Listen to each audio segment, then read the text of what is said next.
তাড়াহুড়া করছেন? কিছু হয়নি, কিছু হয়নি, এখন সকালবেলা ব্রেকফাস্ট হয়নি, এখন ব্রেকফাস্ট হয়নি, লাঞ্চ অনেক পরে। সব আমি বলবো কেন, ইলেকশন কমিশন করবে। হুমায়ুনের এই মসজিদের জন্য মেশিন বসিয়ে টাকা গোনা হচ্ছে।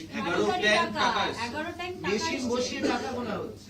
দেখুন, ধর্মীয় প্রতিষ্ঠান নিয়ে আমাদের পার্টির সকলে স্ট্যান্ড ক্লিয়ার করেছে, আমিও বলেছি নামকরণে আমাদের আপত্তি আছে, কিন্তু এই যে সরকারি মদতে 1000 পুলিশ দিয়ে যে উল্লাসটা সংগঠিত করা হলো মোগল পাঠান হানাদারদের নামে, বাবর একজনকারী ছিলেন, লুটেরা ছিলেন, তিনি ভারতের কেউ ছিলেন না, তিনি ভারত দখল করতে এসেছিলেন, ভারতীয় মহিলাদের ভোগ করতে এসেছিলেন, ভারতের মন্দিরগুলো ভেঙে গুড়িয়ে হিন্দুদের ধর্ম, আদিবাসীদের ধর্ম পরিবর্তন করতে এসেছিলেন, ভারত থেকে লুটে নিয়ে ভারতের সোনা, হীরা, মণি, মাণিক্য সব আরবে নিয়ে চলে যেতে এসেছিলেন।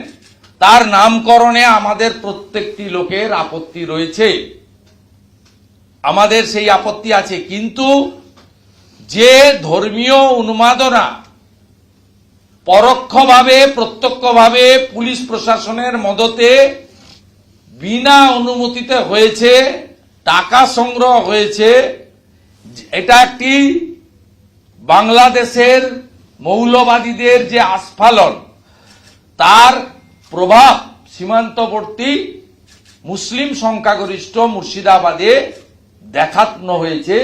এটি একটি সিম্বলিক কোন ধর্মীয় প্রতিষ্ঠান তৈরি করার উদ্যোগ নয়।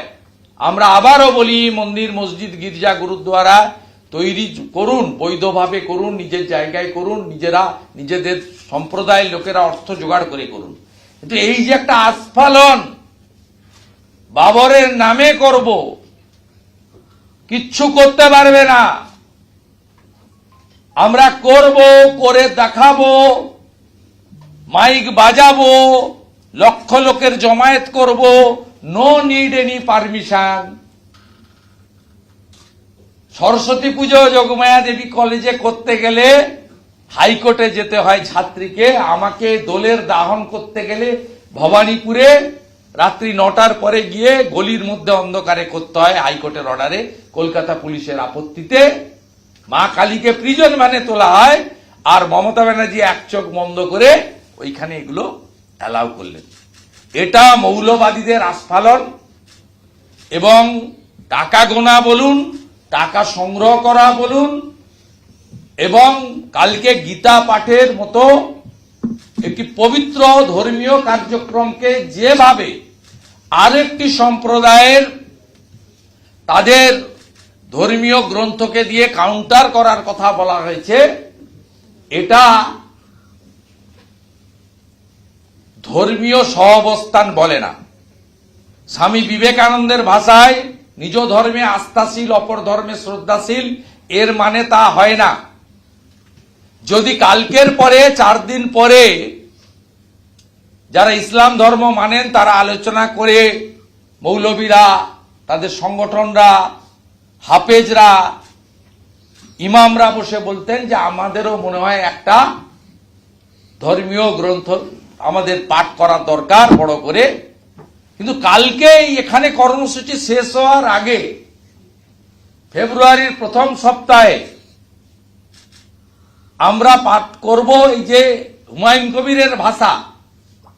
এটা তো ঠিক সোহরাবুর্দি, মোহাম্মদ আলী জিন্নাহদের মতো ভাষা বেরোচ্ছে, তো হুঙ্কার, চ্যালেঞ্জ, এবং মাংস খাইয়ে করব। কি বলতে চাইছেন তো সমাজদার কা তো ইশারাই কাফিয়া, এভরিবডি নোজ ইট। এই মেসেজ ভেরি ডেঞ্জারাস। এটা সরকার অ্যালাউ করছে, সরকার এটাকে দেখছে, এটাই সবচেয়ে দুর্ভাগ্যের। এবং মুর্শিদাবাদ, মালদা সহ একটা বড় অংশের সম্প্রতি পীড়িত হিন্দুরা আতঙ্কিত, সন্ত্রস্ত, যে ধুলিয়ান, শামসেরগঞ্জ, মোথাবাড়ি আবার হবে না তো। এই জায়গায় কিন্তু আমাদের আপত্তি এবং অশনি সংকেত পশ্চিমবাংলার শান্তিপ্রিয় জনগণ তারা দেখছেন। ওয়াকফে দেখা যাচ্ছে সুরেন্দ্রদা, ওয়াকফের ক্ষেত্রে দেখা যাচ্ছে যে পশ্চিমবঙ্গ সবার শেষে রয়েছে পোর্টাল রেজিস্ট্রেশনের, ওয়াকফের পোর্টালে রেজিস্ট্রেশনের ক্ষেত্রে পশ্চিমবঙ্গ সবার শেষে রয়েছে। এই সর্বনাশটা মমতা ব্যানার্জি করেছেন। 5 মাস আগে ওয়াকফ পোর্টাল উম্মিদের রেজিস্ট্রেশনের জন্য ভারত সরকার চিঠি দেয় পশ্চিমবঙ্গ সরকারকে। সাইলেন্ট ছিলেন, একদম সাইলেন্ট ছিলেন। ঘুম কখন ভাঙল? 18ই November minority affairs minister mister Kiren Rijiju তিনি মুখ্যমন্ত্রীকে ডিও লিখেন, মুখ্যমন্ত্রী মাইনরিটি দপ্তরের মন্ত্রীও বটে।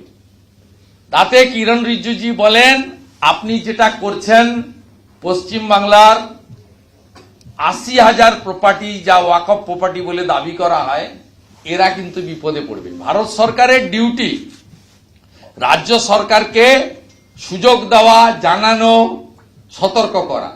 5 মাস আগে গোটা ভারতবর্ষে উম্মিদ পোর্টাল চালু হয়েছে। কিরণ রিজিজুজি 18ই নভেম্বর চিঠি দেওয়ার পরে পিবি সেলিমকে ডেকে মুখ্যমন্ত্রী বলতে বাধ্য হন যে এখনই নোটিফিকেশন করো, 5ই ডিসেম্বর শেষ হয়ে যাবে। এই পোর্টালে ডিজিটাইজ করতে গেলে, নথিভুক্ত করতে গেলে কতগুলি কাগজ লাগবে? 46 রকমের কাগজ লাগবে। এই 46 রকমের কাগজ অধিকাংশ ওয়াকফ প্রপার্টি হোল্ডারের কাছে নেই। এই কম সময়ে তৈরি করতেও পারবে না, সংগ্রহ করতেও পারবে না। তার ফলে উম্মিদ পোর্টাল থেকে বঞ্চিত হয়েছে পশ্চিমবাংলার ওয়াকফ প্রপার্টির যারা কন্ট্রোল করছেন, মোতোয়ালি, সেই তারা বঞ্চিত হয়েছেন। এর জন্য যদি কেউ দায়ী থাকেন, তার নাম হচ্ছে মুসলিম সমাজের চোখে তাদের যিনি রক্ষাকর্তা, সকল্ড রক্ষাকর্তা, সেই মমতা বন্দ্যোপাধ্যায়। কিন্তু সরকার তিনি মিসগাইড করেছেন, মিসলিড করেছেন, এবং তিনি পশ্চিমবাংলার ওয়াকফ প্রপার্টির যারা মোতোয়ালি রয়েছেন, মূলত মুসলিমরা, তাদেরকে বিপদে ফেলেছেন তিনি। এখানে বিজেপির কোনো রোল নেই। আর in question of central government, তারা প্রথম থেকে বলে দিয়েছে যে আমরা সবটাকে বৈধ একটা সিস্টেমের মধ্যে আনতে চাই। সেই কারণেই ওয়াকফ অ্যামেন্ডমেন্ট বিল, কোনো ওয়াকফ প্রপার্টি ছিনিয়ে নেওয়ার জন্য এই অ্যামেন্ডমেন্ট আসেনি। যেদিন ওয়াকফ অ্যামেন্ডমেন্ট বিল পাস হয়ে গেল, সেদিনও তৃণমূলের 3 জন এমপি ছিলেন না সংসদে ভোটদান করতে।